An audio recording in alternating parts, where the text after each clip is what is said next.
This is Blood Red. This is my first war story that I wrote back in my first year of high school. And I just want you to hear how bad my first war story is. Alright, Blood Red. Alright, here we go. It happened. It finally happened. The draft finally came to his door and stated on March of 1914, Kyle would go into the hell of warfare at age 26. He packed his bags, said his regards to his family, and went to France. It has been what felt like years since Kyle Hamilton saw his little girl Rosaline. He looked down and saw the usual. The trench was filled with blood, bodies, and shit from the soldiers' dogs. The rotten smell was enough to block out even the mustard clouds. Things back at home weren't pleasant as well. His good friend James was shot by police.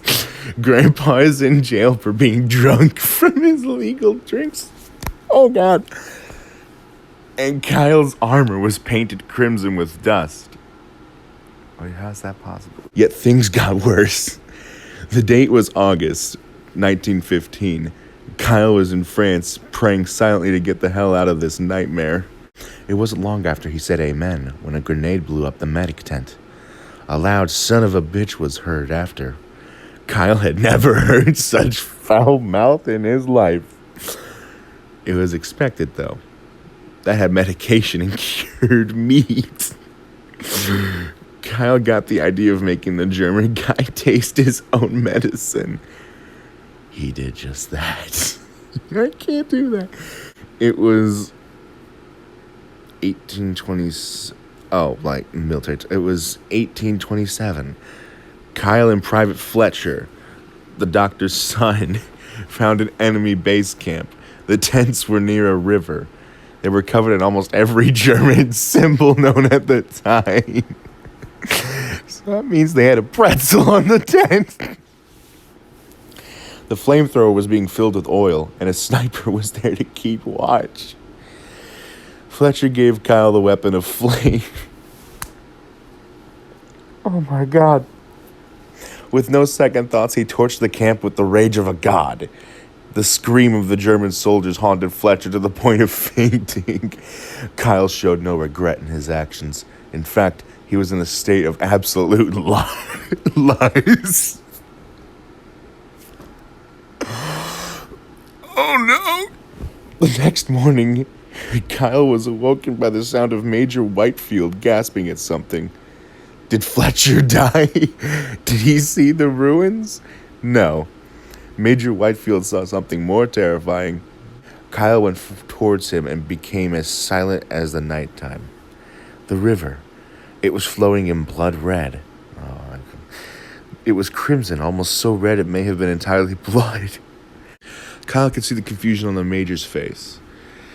Then he saw a silver object stuck on a branch in the red waters. Kyle picked it up to see it was a dog tag from a German soldier.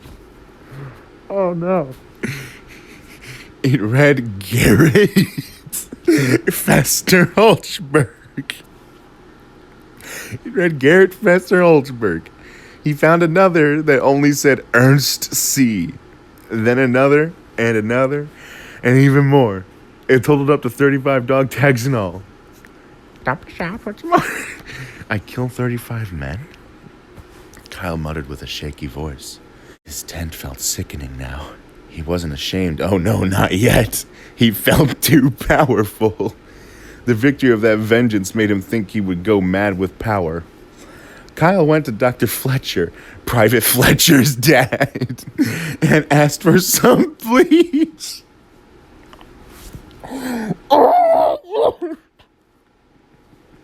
The doctor did so without a question, assuming the fear of blood.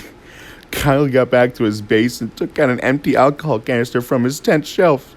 He poured bleach into the silver oblong can and took some spare ammonia from his cleaning supplies. Oh no. He put on a gas mask and poured the ammonia in the can and quickly shut the can before the gas could spread out. Then he grabbed some tape and placed a grenade on the canister. He saw the eyes of a German soldier and pulled the grenade. The soldier caught the canister and laughing at Kyle. Don't you mean? And then started laughing? Whatever.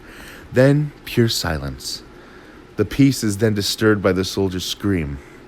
Son of fine. That's not how... Then the roar of a blast echoed through the land.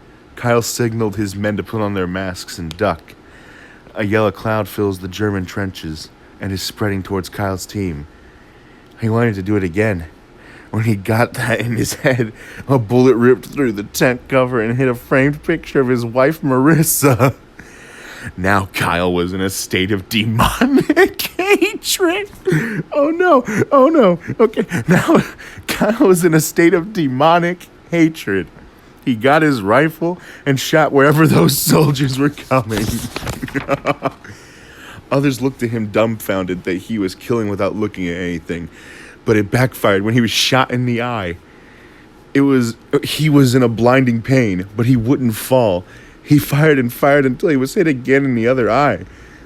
You think being blind will stop me? He shouted with a maniac-like laugh. He wouldn't fall down. He kept on shooting until he was shot one more time. This time in the shin. Kyle was soaked in his own blood, but even in the hellish of What? In the hellish of agony. What? Whatever. He would never fall. He was out of ammo now, but he still got most to where they retreated back. They won. Kyle had beaten the Germans in this fight. He was permanently blind, handicapped, and emotional. But when he came back to Orlando...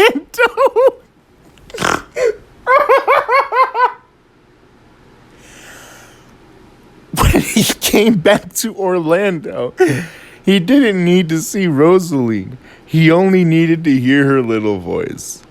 Marissa, his wife, cried in complete joy to see him alive. Kyle Asa Francis Hamilton passed away a hero, a father-in-law, and a proud grandfather. Only able to hear his sweet grandchild, a little boy. He would never expect to see little Francis to be drafted to World War II. That was horrible. I hope you didn't enjoy. Goodbye.